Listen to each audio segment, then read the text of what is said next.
Dear students, hope you all are fine and doing well. आज मैं एक बहुत इम्पोर्टेंट टॉपिक पे बात करने जा रहा हूँ। बहुत सारे बच्चे इंग्लिश ऐसे प्रेसी में फेल हो रहे होते हैं कॉम्पिटिटिव एग्जाम्स में, तो उनका हल हम आज आपको बताएंगे जॉर्ज ऑरवेल की किताब politics and the English language से। ऑरवेल साहब ने कुछ रूल्स बताए हैं राइटिंग के लिए। अगर कोई भी बंदा, चाहे एसे का पेपर दे रहा हो, चाहे कोई बुक पब्लिश करा रहा हो, चाहे कोई आर्टिकल पब्लिश करा रहा हो, चाहे प्रेसी का पेपर दे रहा हो या कोई रिपोर्ट लिख रहा हो, अगर इन बातों पे अमल करेगा तो उसकी राइटिंग इफेक्टिव होगी और उसकी राइटिंग में क्लैरिटी होगी। तो आइए देखते हैं कौन से 6 पॉइंट्स ऑरविल ने बताए हैं जिस पे न सिर्फ एस्पायरेंट्स बल्कि प्रोफेशनल्स भी अमल कर सकते हैं। सबसे पहली बात करता है ऑरविल साहब, never use a metaphor, simile और figure of speech you are use to seeing in print. मतलब बहुत सारी किताबें, अखबार, मैगजीन्स में आप metaphor, similes, figure of speech का इस्तेमाल देखते हैं। आपने उनसे मुतासिर होकर इनका इस्तेमाल नहीं करना। लास्ट में मैं आपको एग्जांपल्स भी बताऊंगा, पहले ये पॉइंट्स जरा देख लें। दूसरा जो पॉइंट वो कहता है, never use a long word where a short one will do.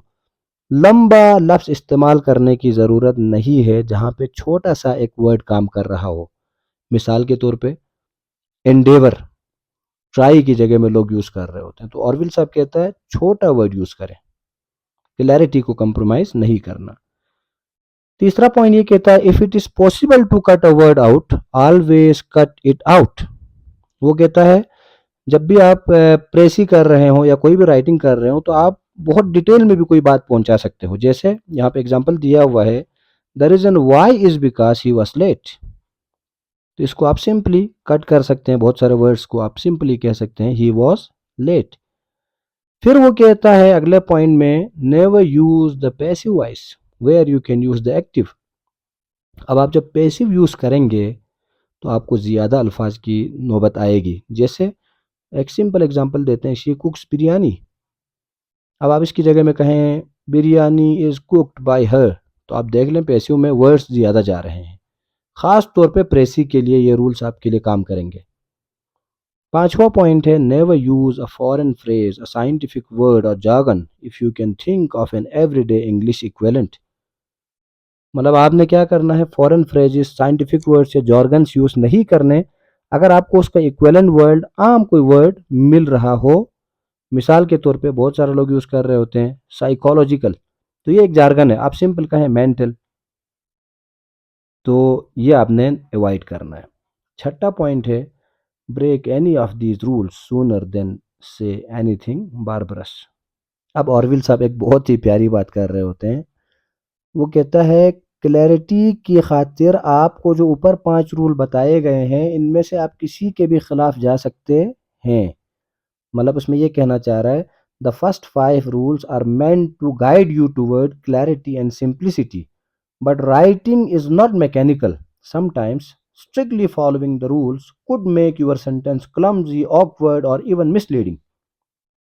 So, Owl aids a safety net. If obeying the rules make your sentence ugly or nonsensible, it's better to break the rule and write in a way that communicate naturally and clearly. अब Orwell साहब कहते हैं जो ऊपर हमने 5 rules की बात की थी, मेटाफर का इस्तेमाल नहीं करना, लंबे वर्ड का इस्तेमाल नहीं करना, इजाफी कोई वर्ड है तो उसको अगर आपने काटना है, पैसिव वॉइस यूज़ नहीं करना, फॉरेन फ्रेज या साइंटिफिक वर्ड या जार्गन्स का यूज़ नहीं करना, ये जो बातें की थी, वो कहता है क्लैरिटी की खातिर अगर आपको इनमें से कोई भी रूल ब्रेक करना पड़े तो आपने क्या करना है, ब्रेक करना है। अब हम इन्हीं पॉइंट्स को एग्जाम्पल की शक्ल में आपको समझाएंगे। पहला जो पॉइंट था मेटाफर, सिम्बली वगैरह वाला, उसके लिए एग्जांपल है, at the end of the day we must think outside the box. अब ये क्या है, थोड़ा सा मीनिंगलेस लग रहा है, ठीक है, आउटसाइड द बॉक्स यूज किया है। क्लियर डायरेक्ट क्या होगा, we must consider new approach, simple कम वर्ड्स में आपने बात क्लियर की है। दूसरा पॉइंट हमें बताया गया था, never use a long word. इसकी एग्जांपल देख लें, ही एंडेवर्ड टू असरटेन द लोकेशन। अब इसको हम क्या कर सकते हैं, एंडेवर को ट्राई में चेंज कर सकते हैं। टू असरटेन मतलब फाइंड आउट करने को कहते हैं ना, उसको हम फाइंड कर सकते हैं। तो ऑरविल के रूल के मुताबिक ये जुमला ऐसे बनेगा, he tried to find the place. तीसरा जो पॉइंट था ऑरविल साहब का, अगर कोई वर्ड आप काट सकते हो राइटिंग से तो आपने काटना है। इसकी एग्जांपल देख लें, the reason why is because he was late. अब इसको आप सिंपली वर्ड्स इजाफी अगर आप काट लें तो क्या होगा, ही वॉज लेट। अब जो पॉइंट कहा था ऑरविल ने पैसिव वॉइस का यूज़ नहीं करना, तो वो आप इधर देख लें, मिस्टेक्स वर मेड। अब इसमें पैसिव वॉइस यूज़ किया है, पता नहीं चल रहा कि किसने गलतियां की हैं, तो क्लियर करने के लिए आप क्या करेंगे, एक्टिव वॉइस का यूज़ करेंगे, द मैनेजर मेड मिस्टेक्स। अगला जो पॉइंट है वो ये है, तो जिस उसका एग्जांपल ये है, this policy has a negative impact on the socio economic paradigm. तो इसको आप सिंपल वे में कैसे लिख सकते हैं, this policy harms people standard of living. Last example देख लें, he facilitated the amelioration of the communal infrastructure.